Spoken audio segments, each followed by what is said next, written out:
ini yang nggak tepat, Bang. Nah. Pertanyaan seperti ini.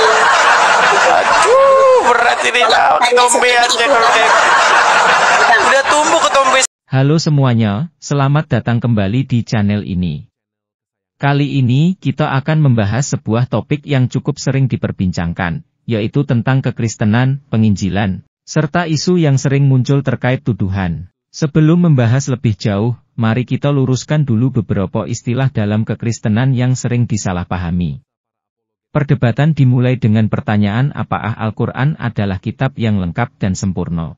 Edis terus mempertanyakan kepercayaan Ustaz terhadap Al-Quran dan menuduhnya tidak konsisten dalam keyakinan. Mari kita simak dulu cuplikan berikut ini. Muslim sejati, walaupun dia punya ilmu tinggi atau enggak seperti saya sangat mempercayai yang namanya Al-Quran. Gitu.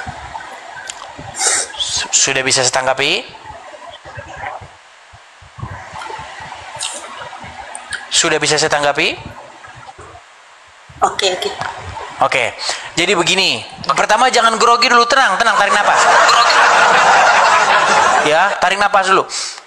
Ya, tenang. Jangan grogi. Saya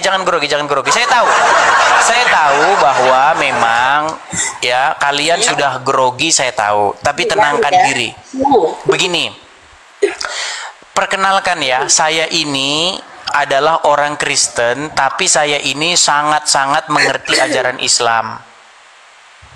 Bahkan saya sudah mengajar, sudah memberitahu, sudah mendidik banyak sekali orang-orang Islam di komal-komal di media sosial seperti ini. Ya, dan beberapa di antara mereka itu ya puji Tuhan sudah meninggalkan Muhammad dan kembali kepada jalan yang benar, kembali kepada Yesus. Kemarin contohnya Pak Iksan itu, ya Pak Iksan itu dia baru ngobrol sama saya bagaimana dia Islam lalu udah jadi orang Kristen. Nah begini, Ayu, Al-Quran berkata bahwa Al-Quran itu adalah kitab yang menjelaskan segala sesuatu. Dan mustahil ada orang Islam yang percaya itu, termasuk Anda. Anda percaya nggak Al-Quran menjelaskan segala sesuatu?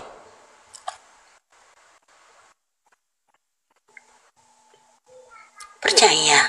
Maksudnya Al-Quran itu kan menceritakan kejadian yang lampau.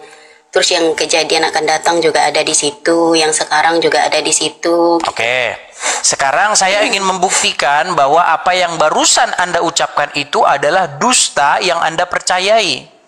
Kalau Anda percaya bahwa Al-Quran itu menjelaskan segala sesuatu, coba tolong jelaskan apa fungsi dari seorang laki-laki Islam itu berkhitan menurut Al-Quran. Berkhitan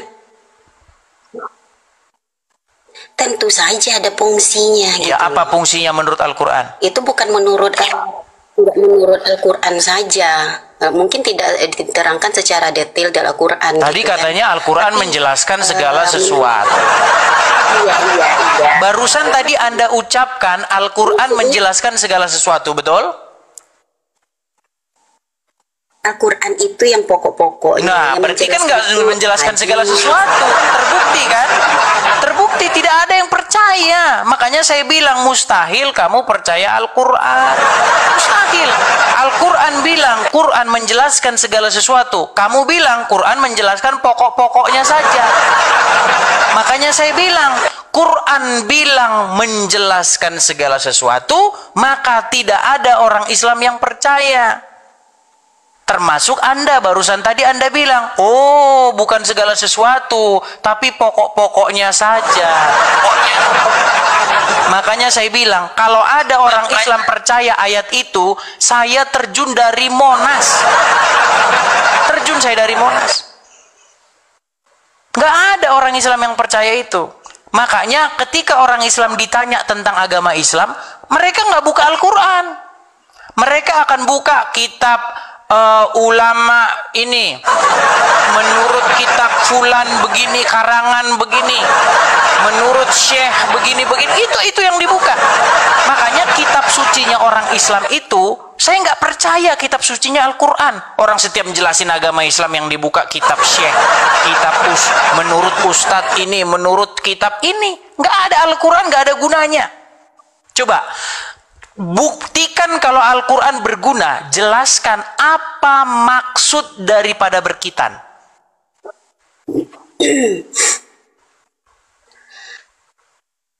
Kalau seandainya gini loh Bang Edis ini tuh sengaja menjebak kami gitu dalam pertanyaan-pertanyaan yang seperti itu kan, gitu kan. Kalau seandainya Al-Quran itu tidak benar, nggak mungkin orang memakainya sampai sekarang gitu loh. Memakainya sebagai hiasan di lemari. Memakainya sebagai hiasan di lemari. Oke, coba gini. Coba pakai Al-Quran untuk menjelaskan fungsi dari berkitan. Saya kan sudah bilang tadi. Kan tidak dipakai kan? Yang percaya. Tunggu dulu Pak. Silakan. Yang percaya Al-Quran itu bukan saja orang-orang yang saya termasuk orang yang masih banyak yang perlu saya pelajari, yang belum begitu mendalami gitu, walaupun saya orang Islam gitu. Mau saya ajari Al-Quran? Saya sudah belajar Bang, maksud saya sedang belajar, saya belajar gitu loh. Kebetulan ilmu saya soal Al-Quran jauh lebih banyak ketimbang Anda, makanya mau saya ajari. Tidak mau belajar sama Abang. Kalau misalnya Abang mau menjelaskan dengan cara Abang, ya terserah. Tapi saya tidak mau belajar, sesat saya. Nah, ini makanya saya bilang, karena ketika saya mengajari Al-Quran, Anda akan menuduh bahwa saya tidak mengajari Al-Quran. Contoh, saya kasih contoh. Menurut Al-Quran, yang dimaksud sholat... Menurut Al-Quran yang dimaksud sholat itu apa? Apakah mencegah perbuatan mungkar? Atau kayak begini-begini tangannya? Coba, apa yang dimaksud sholat menurut Al-Quran? Tangan begini-begini? Atau mencegah perbuatan mungkar? Coba. Sholat itu adalah suatu kewajiban. Bukan. Apakah yang dimaksud sebagai sholat menurut Al-Quran? Di dalam Al-Quran tertulis, sesungguhnya sholat itu untuk mencegah perbuatan mungkar, betul? Mencegah perbuatan keji dan mungkar. Ya, sholat itu untuk mencegah perbuatan mungkar. Tetapi yang umat muslim lakukan apa? Umat muslim kan begini-begini. Terus begini-begini. Coba saya tanya, apa hubungannya mencegah perbuatan mungkar dengan begini? Itu kan tata caranya kan. Di Quran mana? Di Quran mana bahwa tata cara sholat begini, terus begini, terus begini? Di mana? Itu kan dijelaskan di hadis Rasulullah. Nah, kan di Al-Quran dijelaskan begini. Terbukti bahwa Al-Quran bagi mereka tidak berguna. Sudah saya bilang, ketika mereka ditanya tentang agama Islam, maka yang dibuka bukan Al-Quran, saudara, bukan Al-Quran. Makanya saya sangat keberatan kalau kalian mengatakan bahwa kitab suci kalian itu Al-Quran. Kitab suci kalian itu Bukhari, Sahih Muslim, kitab kuning, kemudian kitab syekh, kitab ini, itu kitab suci kalian. Kalau Al-Quran bukan kitab suci kalian, buktinya apa? Buktinya ketika agama Islam ditanya, Al-Quran tidak kalian buka. Gitu loh. Suruh menjelaskan sholat, Quran nggak dipakai. Silakan. Al-Quran itu kan menjelaskan gimana kita memang diwajibkan untuk melaksanakan sholat gitu kan.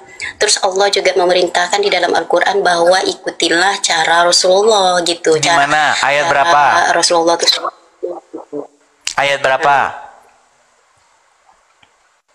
Saya nggak bisa buka HP, saya nggak ada nih. Kalau ada ayat yang bilang, kalau ada dalam Al-Quran bilang begini, ikutilah tata cara Rasul sholat, saya lompat dari Monas. 2 kali sekarang saya lompat dari Monasnya.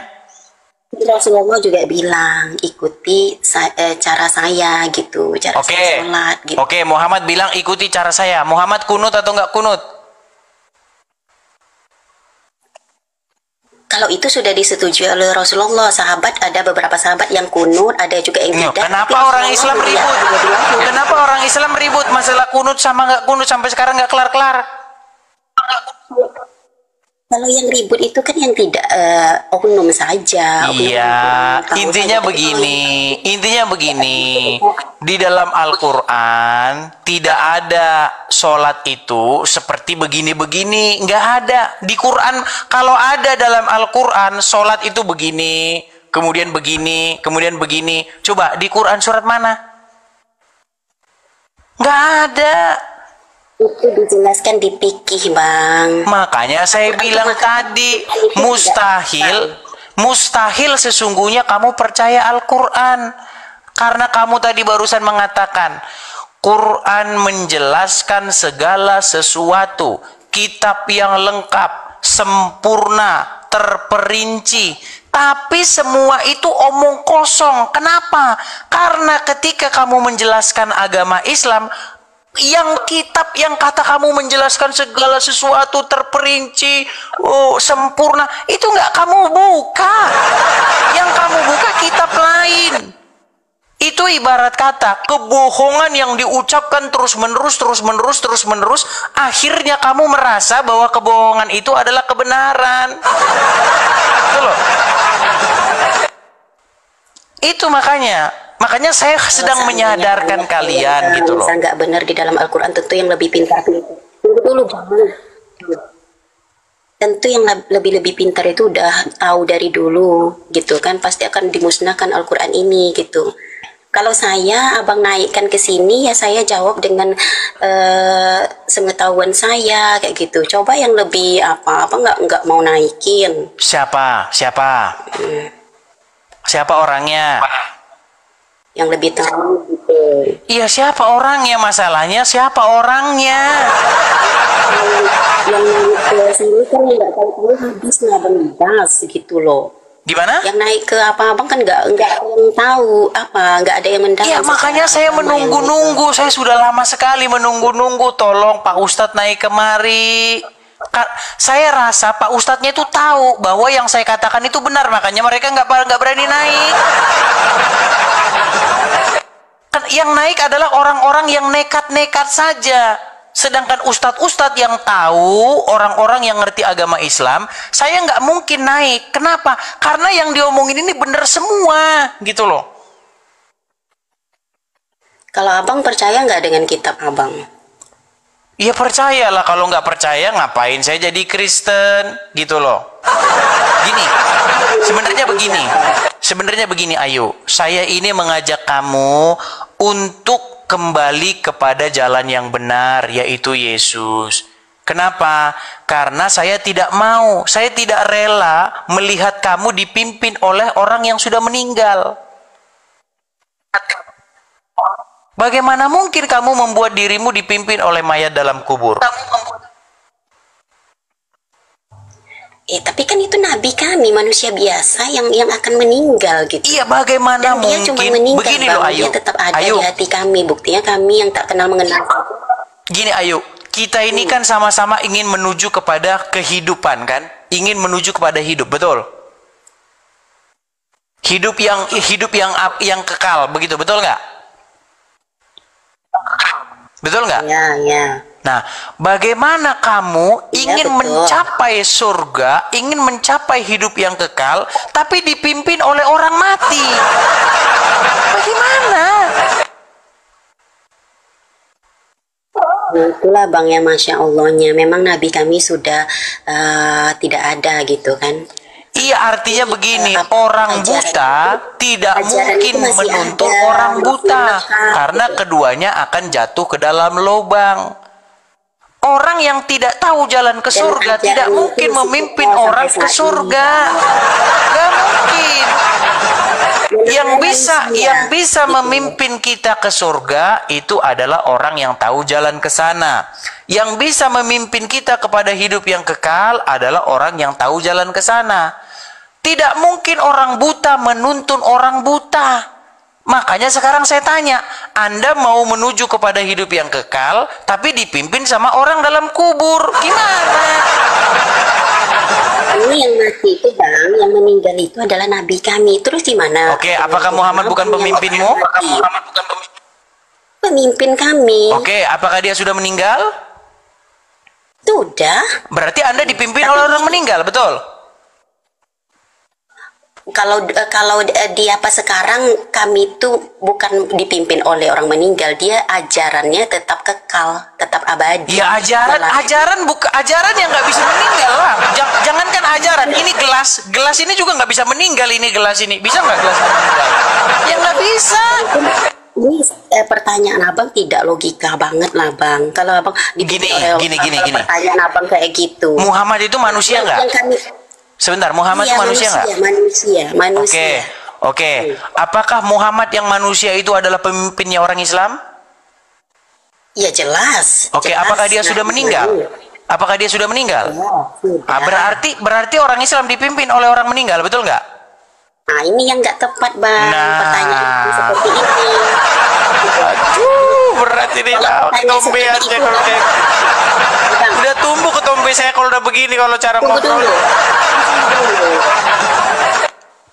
Kalau seandainya pertanyaan abang seperti itu, saya juga bisa bertanya seperti itu. Silakan, bertanya balik, silakan.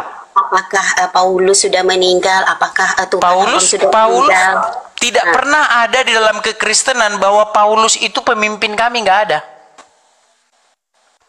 Nggak ada ceritanya Paulus memimpin, nggak ada. Bahkan Paulus sendiri di dalam suratnya dia berkata, adakah kamu pengikut Paulus? Adakah kamu pengikut Paulos? Adakah kamu pengikut Apolos?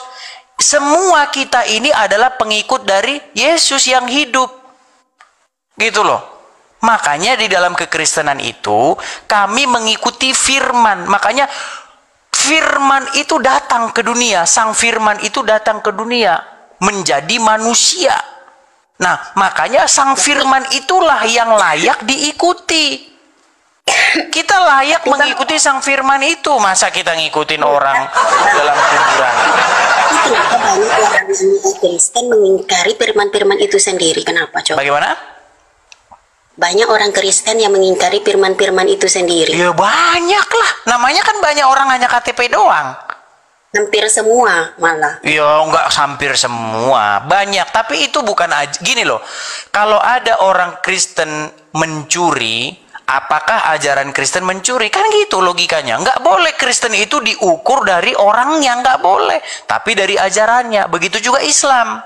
Nah, di dalam agama Islam, apakah saya mengukur orang Islam dari orangnya? Tentu tidak, tapi dari ajarannya.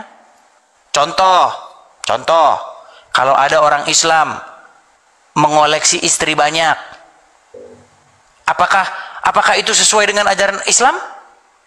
Memang ada dalam ajaran agama Islam, Muhammad istrinya banyak.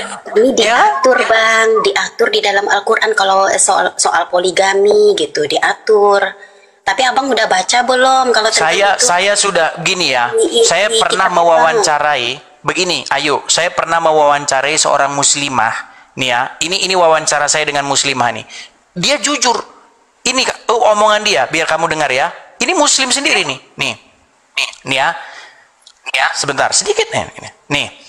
Ini sekitar berapa bulan yang lalu saya wawancarai dia. Nih, dengar ya nih. Berarti dia nggak sepakat dengan poligami. Nggak sepakat. Enggak. Karena aku bukan hidup di zaman Nabi. Karena bagi aku poligami itu waktu zaman dulu, kenapa adanya poligami? Karena mereka ngebantu janda yang nggak mampu. Tapi sekarang artikan poligami itu malah jadinya selingkuhan. Oh gitu ya Bu, ini pandangan banget. Tapi nggak takut nanti dimarahin Pak Ustadz poligami. Kenapa mesti takut? Sekarang aku tanya ke semua cewek yang ada di sini, siapa yang rela kalau misalnya suaminya nikah lagi? Kecuali tapi kan itu sunnah Rasul. Aku tak sunnah Rasul tuh bukan berarti soal nikah aja. Tuh, ini perempuan asli muslimah, dia nggak setuju. Setuju. Jangan kan gitu. Tahu nggak istrinya Abdul Somad? Istrinya Abdul Somad tahu nggak? Apakah dia mau dipoligami? Kalau itu kan bukan masalah poligami, Bang. Ini udah ustadz, udah ulama. Aagim tahu? Aagim tahu? Apa yang terjadi ketika Aagim menikah lagi? Cerai tadinya. Aduh, jadi udahlah. Janganlah kita bermunafik-munafik. Sekarang begini loh ya, sekarang begini. Ketika manusia pertama kali diciptakan, apakah Adam diciptakan dengan Hawa dan Hiwi dan hiwi? Enggak. Kembali kepada fitrahnya kan. Kalau abang singgung tentang poligami di Islam gitu, padahal sudah diatur di dalam Al-Quran kalau mampu gitu kan. Kalau nggak mampu cukup satu saja. Tapi kalau abang singgung di dalam Al-Quran begitu, di dalam Injil abang sekarang juga begini. kan? Sekarang begini. Parah lagi. Oke, sekarang saya tanya, Muhammad itu hidupnya miskin atau bercukup atau kaya raya? Nabi kami itu kalau dia mau dia akan berkecukupan, sangat kaya raya. Iya, makanya saya tanya dulu Ayu saya tanya dulu Muhammad. Oke, Muhammad itu hidupnya berkecukupan atau miskin? Makanya dengarin dulu penjelasan saya. Kan berat kan? Gitu loh. Jawab, ini berat. Mau dijawab miskin salah, mau dijawab berkecukupan salah. Sejujur-jujurnya fakta. Enggak, tadi begini loh Ayu, kamu bilang bahwa syarat untuk berpoligami itu kalau dia mampu, betul? Mampu betul. Bukan dalam segi harta saja. Segi apa? Dalam segi harta saja. Segi apa? Loh. Ya mampu dalam mengayomi, menyayangi gitu, apalagi Rasulullah gitu loh.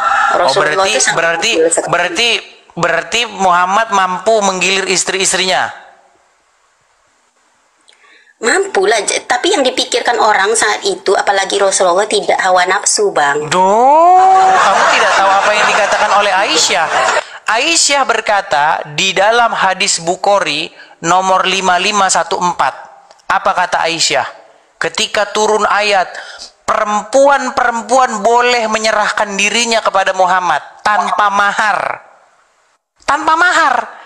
Jadi dalam Al-Quran, perempuan-perempuan itu kalau mau menyerahkan diri kepada Muhammad, maksudnya menyerahkan diri itu maksudnya kawin begitu. Ya, itu tanpa mahar bisa. Itu nggak terbatas, itu nggak tanpa batas, unlimited. Nah, apa kata Aisyah? Di dalam Sahih Bukhari nomor 4414. Demi Allah kata Aisyah, saya tidak melihat Tuhan kamu itu selain daripada sigap menuruti hawa nafsumu. Itu kata Aisyah. Selain dari apa? Hawa nafsu? Iya, menurut Aisyah, Tuhannya Muhammad itu tidak pernah dilihat dia selain daripada menuruti hawa nafsunya Muhammad. Kaget kan? Di mana tuh, Bang? Bukan itu. Saya nggak kaget. Ada HP nggak di situ? Ada HP nggak di situ? Saya nggak punya HP lagi. Oke, nih. Cuman satu. Nih, tolong dicatat nih. Nih. Ya. Di dalam Sahih Bukhari kelihatan nomornya? Kelihatan nggak?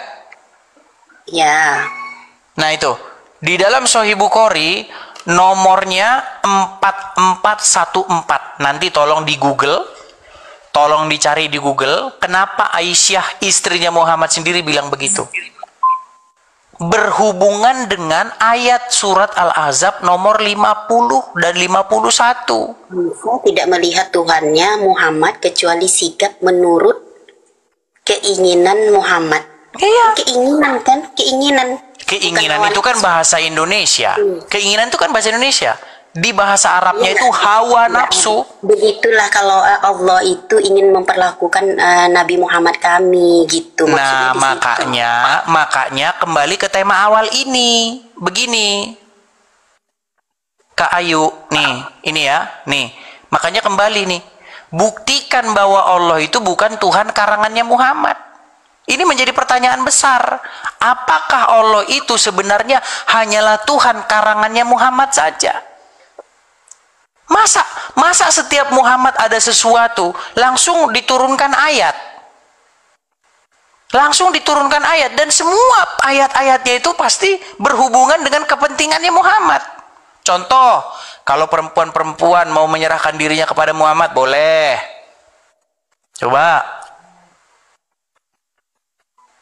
Coba dari mana kamu tidak curiga? Apa jangan-jangan itu hanya akal-akalannya Muhammad saja? Di dalam kitab Taurat apa dikatakan? Jangan kamu mengingini istri sesamamu. Jangan, nggak boleh. Ya kan? Tuhan membenci perceraian di dalam hukum Taurat itu. Di dalam Bible. Tapi apa ada dalam Al-Quran? Coba. Kenapa Bang? Di dalam Bible, Tuhan itu membenci perceraian. Ya, terus abang nggak boleh cerai ya kalau misalnya ada masalah. Makanya kalau nikah jangan coba-coba. Memangnya, Dipersulit banget Bang, itu justru makanya karena pernikahan itu sesuatu yang sakral. Karena pernikahan itu sesuatu yang sakral. Kalau nikah jangan coba-coba. Ya, Bang. Seolah-olah, aduh nanti bisa dinikah. Nikah aja dulu. Ntar kalau nggak cocok kan bisa pisah aja. Ini berbahaya bagi kesehatan, bagi kesehatan lagi. Begini, Ayu. Begini loh, Ayu. Dengerin Ayu. Begini. Masalahku Tuhan itu di tengah gitu. Begini, Ayu, dengarkan. Makanya kalau jangankan menikah, membeli sesuatu aja, contoh beli celana aja, itu mikir-mikir dulu, dipikir dulu. Nanti salah enggak, nanti nyesel enggak, nanti ini enggak periksa, nanti ada sobeknya enggak, diperiksa dulu. Sampai puter sampai bosan tukang jaga pakaian ya kan. Itu beli celana. Gimana mau beli anaknya orang, kasih mahar anaknya orang. Lu yang coba-coba gimana? Iya, itulah bedanya Islam, ajaran Islam dengan Kristen. Beda jauh ajaran Yesus dengan ajaran Muhammad tuh beda jauh. Yang juga cerai. Gimana? Kristen juga banyak yang cerai tuh Bang. Orang Kristen banyak yang cerai gitu. Begini, kamu tahu nggak logical fallacy? Kecacatan berpikir, tahu nggak kecacatan berpikir? Kamu melakukan kecacatan berpikir. Jadi seharusnya abang yang cacat berpikir abang. Lu, ini kamu melakukan yang namanya strawman argumen. Makanya kalau misalnya soal cerai, loh, strawman argumen itu apa sih? Kamu mengemukakan satu argumen yang tidak tepat sasaran. Seharusnya yang kamu serang itu ajaran Kristen, bukan orang Kristennya. Nggak boleh begitu, pola pikir tuh nggak boleh begitu. Nah begitu juga abang tadi, kalau ada misalnya kesalahan di dalam Islam, abang sangkutkan di Al-Quran, padahal itu kan oknum. Itu Al-Qurannya bukan oknumnya. Dulu kok oknumnya, Muhammadnya langsung yang saya bilang. Bang, gimana sih Muhammadnya langsung? Sebentar gini, Ayu, waktu Muhammad belum jadi nabi, waktu dia belum jadi nabi, istrinya berapa? Nabi istrinya berapa? Berapa istri Muhammad sebelum jadi nabi? Sebelum jadi nabi, Khadijah gitu. Ya, berapa istri Muhammad sebelum jadi nabi dia? Satu Khadijah. Satu. Setelah dia jadi nabi tambah banyak istri nggak? Ya itu kan karena nabi kasihan, ada janda semua. Berat saudara-saudara. Janda semua, cuman Aisyah yang masih perawan. Itu pertama ya, itu pertama. Terus yang kedua, waktu Muhammad belum jadi nabi, pernah nggak dia berperang, ngangkat pedang, menyerang satu kampung, kaum Yahudi Khaybar diserang, kemudian mengambil ghanimah atau harta rampasan, pernah nggak? Sebelum dia jadi nabi. Kalau nabi itu berperang itu karena diserang, karena diperangin. Atau siapa? Artinya begini, sebelum dia jadi nabi, dia nggak pernah berperang. Setelah dia jadi nabi, dia mengangkat senjata, mengumpulkan pasukan, mengambil harta rampasan perang. Terus yang ketiga, sebelum jadi nabi, Muhammad pernah nggak nikahi anak di bawah umur? waktu belum jadi nabi? Nggak pernah. Itu kan di tahun berapa, Bang? Tapi setelah dia jadi nabi, dia bukan menikahi keinginan Nabi anak di bawah umur. Sebelum Muhammad jadi nabi, dia nggak pernah nyuruh orang minum kencing air onta. Setelah dia jadi nabi, dia nyuruh orang minum air kencing onta. Sebelum Muhammad jadi nabi, nggak pernah dia kena sihir. Di Bibel Abang boleh menikahi anak 3 tahun di Bibel Abang, apa nggak baca? Ini lagi di mana? Ayat berapa? Coba, kalau ada di dalam Bible perintah suruh nikahi anak umur 3 tahun, saya terjun dari Monas. Gimana? Saya nggak punya HP sekarang untuk menengoknya, tapi saya sering lihat. Itulah kenapa Di begini. perdebatan Begini itu Ayu, ada, pertama-tama ada, gitu. begini. Terus ada sebuah pepatah dalam Yesus agama tidak pernah Islam. mengaku Tuhan. Yohanes 17 ayat 3. Begini Ayu, begini. Ada satu pepatah dalam agama Islam itu begini. Jikalau kamu mendengar satu informasi, ya, janganlah kamu buru-buru percaya. Makanya harus kamu teliti dulu. Nggak boleh kamu dengar-dengar gosip, kamu langsung iya-iya saja, nggak boleh. Begitu loh. Harus diperiksa dulu kebenaran informasinya. Orang-orang abang juga yang membukakannya, gitu. Makanya Yohanes 17 daripada kata orang-orang, coba ditunjukin ayatnya mana, gitu kan lebih enak. Orang-orang dibukakannya loh, Bang. Orang-orang abang juga Tapi membukakan ginilah, ayat itu. tapi ginilah Ayu, Betul. gini Ayu. Dan kamu diperbolehkan LGBT Di juga ada. di dalam agama Betul. Islam, di dalam agama Islam, saya tanya, agama Islam percaya kepada Yesus nggak? Sama siapa? Di dalam agama Islam percaya kepada Yesus nggak? Kalau kami percaya kepada Nabi Isa sebagai Nabi Isa. Allah juga. Gitu. Oke, percaya kepada Nabi Isa. Oke, Nabi Isa di dalam Al-Quran akan datang kembali, di dalam agama Islam akan datang kembali, betul? Ya. Oke. Datang kembali. Oke. Kemudian menurut agama Islam Muhammad itu nabi terakhir, betul? Iya, betul, sangat Oke. betul. Setelah Muhammad nanti ada nabi lagi nggak? Nggak ada. Loh, katanya Nabi Isa akan datang. Gimana sih? Nabi Isa akan datang nggak? Sebelum Nabi Muhammad. Iya, nanti setelah Muhammad ada Nabi Isa datang nggak? Nabi Isa. Nah, itu bukan pertanyaan, Bang. Nabi Isa itu akan datang kembali.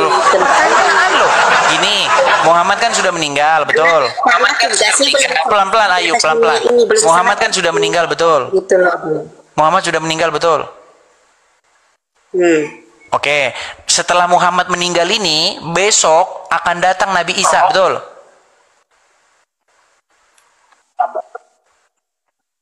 Iya. Nah, berarti siapa Nabi yang Nabi terakhir Isa diutus kembali. kalau gitu? Berarti siapa yang Nabi terakhir diutus? Enggak gitu Meninggal pertanyaannya, dunia. Bang. Itu pertanyaan jebakan, Bang. Makanya sudah kubilang, makin kamu dalami agama Islam, pintu gerbang, sebentar, makin kamu dalami sesungguhnya agama Islam, pintu gerbang untuk meninggalkannya semakin dekat. Tidak akan pernah semakin yakin dengan nonton abang ini, bukan semakin saya itu semakin kurang, iman saya semakin kuat gitu, karena banyak Ya itu sekali namanya abang metode katakan takia. Oke lah Ayu, gini, tadi kan kamu sudah mengakui coba kamu abang banyak. ubah lagi cara abang. Gini Ayu, kamu kan tadi sudah mengakui banyak yang tidak kamu ketahui, ya kan? Jadi mungkin di lain kesempatan nanti kamu datang sudah dengan membawa ilmu-ilmu begitu, ya, ilmu-ilmu baru, oke? Kenapa, Bang? Saya masih mau di sini. Masalahnya saya sudah berapa jam di sini? Ini sudah berapa jam tuh? Udah 3 jam lebih, gimana? Jadi saya mau rehat dulu, oke? Nanti kita sambung lagi. Saya biasanya malam juga siaran, biasanya pagi saya siaran, nggak nentu. Pokoknya di follow saja, ya follow. Nanti kalau saya siaran pasti dapat notifikasi. Oke, gitu ya. Oke. Oke, terima kasih Ayu. Kurang lebihnya saya mohon maaf kalau ada kata-kata yang menyakiti hati, tapi itulah yang saya sampaikan adalah kebenaran. Oke, sampai ketemu Ayu. Sampai ketemu besok silakan mampir lagi dengan membawa ilmu. Selamat sore. Ya, itulah teman-teman ya, diskusi kali ini teman-teman. Kita sudahi dulu. Ustaz dan Edist bersilang pendapat mengenai kesempurnaan Al-Quran.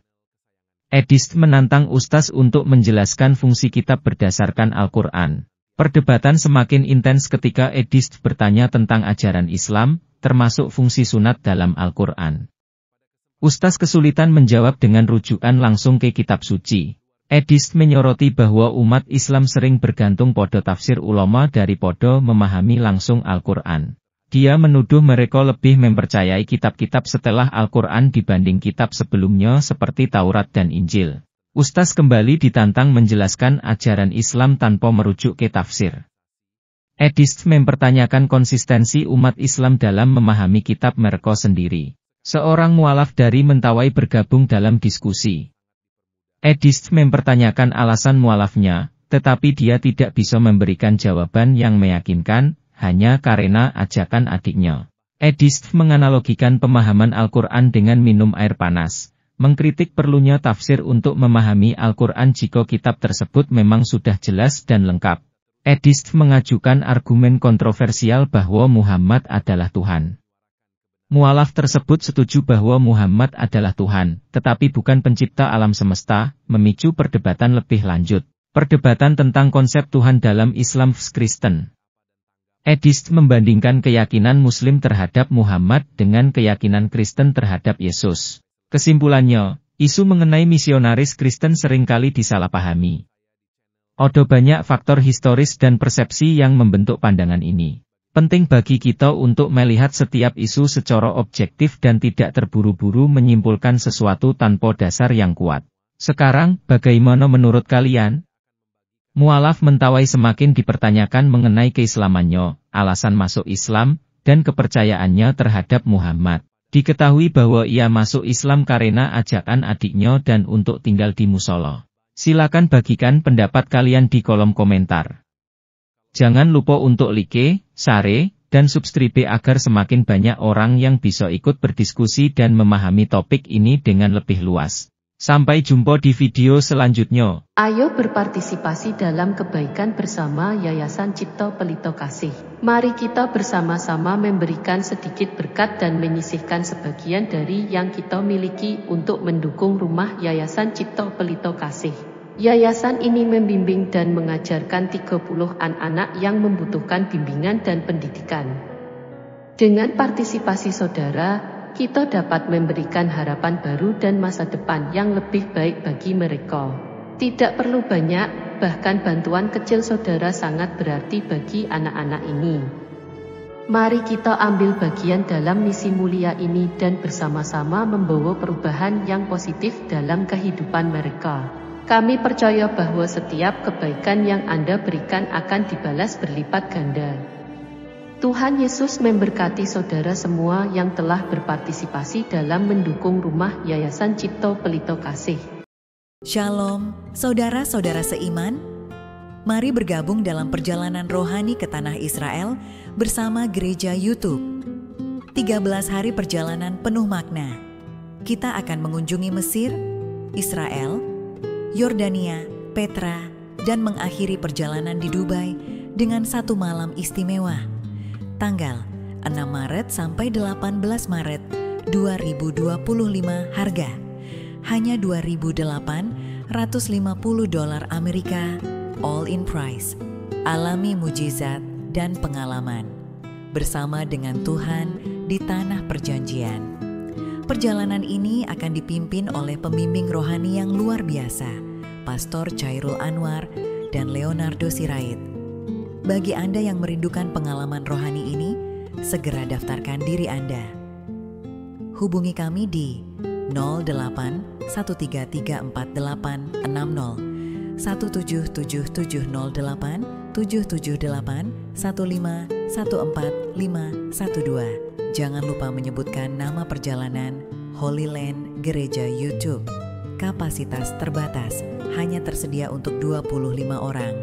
Yuk, bersama-sama kita belajar sejarah kekristenan langsung dari tanah yang penuh makna ini. Terima kasih, Tuhan Yesus memberkati. Nah, teman-teman Gereja YouTube, Bagaimana pendapat dan tanggapan saudara setelah menyaksikan video ini? Oleh karenanya, silakan berkomentar di kolom komentar. Berharap komentar saudara adalah komentar yang membangun, komentar yang positif, yang baik, serta komentar-komentar yang mengedukasi kita semua, atau tuliskan di kolom komentar Tuhan Yesus dahsyat, Tuhan Yesus maha besar. Itulah tadi video yang bisa saya bagikan. Kalau saudara suka, jangan lupa bagikan ke media sosial saudara. Berikan tanggapan teman-teman yang menonton video ini bagaimana? Boleh berikan pendapat kalian di kolom komentar. Atau teman-teman gak usah repot-repot, cukup tuliskan di kolom komentar Tuhan Yesus baik, atau Tuhan Yesus dahsyat, atau Tuhan Yesus juru selamat manusia di kolom komentar. Itu adalah bagian doa saudara untuk kami, dan para pendengar selanjutnya yang menonton video ini. Mana tahu mereka membaca komentar kalian, hatinya terketuk, dan Tuhan Roh Kudus langsung menjamah mereka. Terima kasih saudara. Jangan lupa klik tombol subscribe dan bagikan video ini. Tuhan Yesus memberkati kita semua. Sampai jumpa di video berikutnya. Shalom saudara, generasi muda FKPPI, saudara yang mau mendukung pelayanan misi kami untuk terus bisa mengumandangkan penginjilan generasi muda Forum Komunikasi Pelayanan Penginjil Indonesia. Bisa melalui Bank BRI 042 10 10 048 705 60. Atas nama generasi muda FKPPI, Forum Komunikasi Pelayanan Penginjil Indonesia.